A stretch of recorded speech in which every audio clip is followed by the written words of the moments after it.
خواتین و حضرات، جمہوریہ ترکیہ کی 7 سالہ تاریخ کا احاطہ کرنے کے لیے اپنے جاری سلسلے میں ہم آج ملک میں ہونے والی پے در پے 4 فوجی بغاوتوں پر بات کریں گے، مگر اس سے پہلے آپ سے التماس ہے کہ اپنی سکرین پر گھنٹی کے نشان کو دبا کر ہماری حوصلہ افزائی فرمائیے۔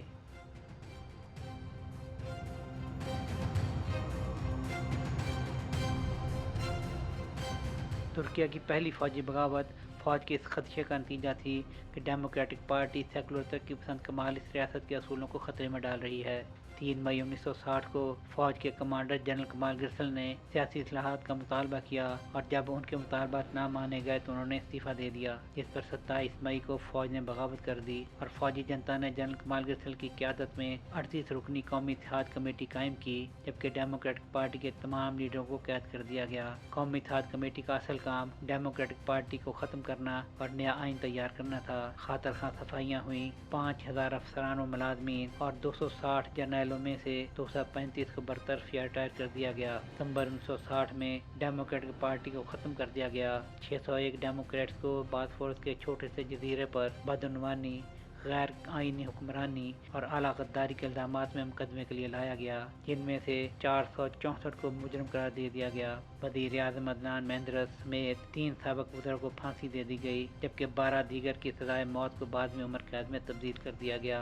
اسی دوران 1961 کے آئین کی تشکیل کے بعد نظام حکومت اکتوبر 1961 میں سویلین کنٹرول میں واپس آ گیا، مگر فوجی بغاوت کے نتیجے میں ایک ٹوٹا ہوا سیاسی نظام ابھرا، جس نے دائیں جانب کے سلمان ڈیمل کی جسٹس پارٹی اور بائیں جانب کی عصمت انونو اور بلند اجود کی ریپبلکن پیپلز پارٹی کے درمیان پارلیمنٹ میں باری باری غیر مستحکم حکومتی اتحاد کے ایک سلسلے کو جنم دیا۔ ترکیہ کی فوج نے 12 مارچ 1971 کو سویلین حکومت کو مطلبہ کرتے ہوئے ایک میمورنڈم جاری کیا، جس کے نتیجے میں ملک کو دوسری فوجی بغاوت کا منہ دیکھنا پڑا اور جسٹس پارٹی کے سلمان ڈیمل کی حکومت کا خاتمہ ہوا، جس کے بعد ملک میں بری حکومتوں کا قیام عمل میں آیا۔ اگلے 2 سالوں کے دوران ترکیہ پر قدامت پسند سیاستدانوں اور ٹیکنوکریٹس کے اتحادوں کی فوج کی حمایت سے حکومتیں قائم ہوئیں۔ کئی صوبوں میں لگنے والا مارشل لاء ستمبر 1973 تک برقرار رہا، تاہم 1960 اور 1961 کے برعکس کوئی بڑی سیاسی تنظیم منو نہیں ہوئی۔ اہم ترامیم کے ساتھ آئین، پارلیمنٹ اور بڑی سیاسی جماعتیں برقرار رہیں۔ 1973 میں جب صدارت کے لیے اس کے امیدوار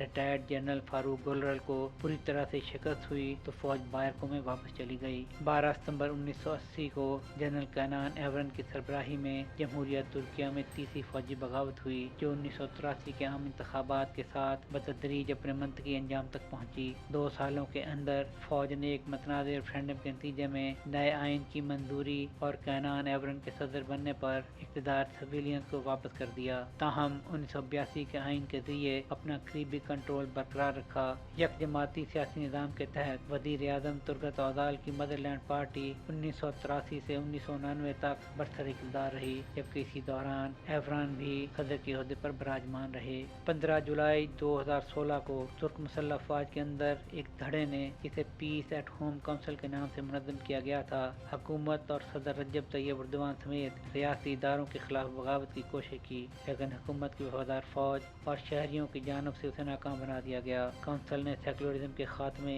جمہوری حکمرانی کے خاتمے، انسانی حقوق کی بے توقیری اور بین الاقوامی سطح پر ترکیہ کی ساکھ کے کھو جانے کو بغاوت کی وجوہات بنایا تھا۔ بعد ازاں حکومت نے شواہد کی روشنی میں قرار دیا کہ بغاوت کے رہنما فتح اللہ گولن کی تحریک سے منسلک تھے۔ بغاوت کی کوشش کے دوران 300 سے زیادہ لوگ جاں بحق اور 2100 سے زیادہ زخمی ہوئے۔ ترک پارلیمنٹ اور صدارتی محل سمیت کئی سرکاری عمارتوں پر گولہ باری کی گئی۔ بغاوت کے بعد بڑے پیمانے پر گرفتاریاں ہوئیں۔ گولن سے تعلق کی اطلاعات پر 77,000 سے زیادہ لوگوں کو گرفتار کیا گیا اور 1,60,000 سے زیادہ کو ملازمتوں سے برطرف کر دیا گیا، جن میں فوج اور سول اداروں میں اعلیٰ عہدوں پر فائز افراد بھی شامل تھے۔ سہیل شہریار، پاک ترک نیوز، لاہور۔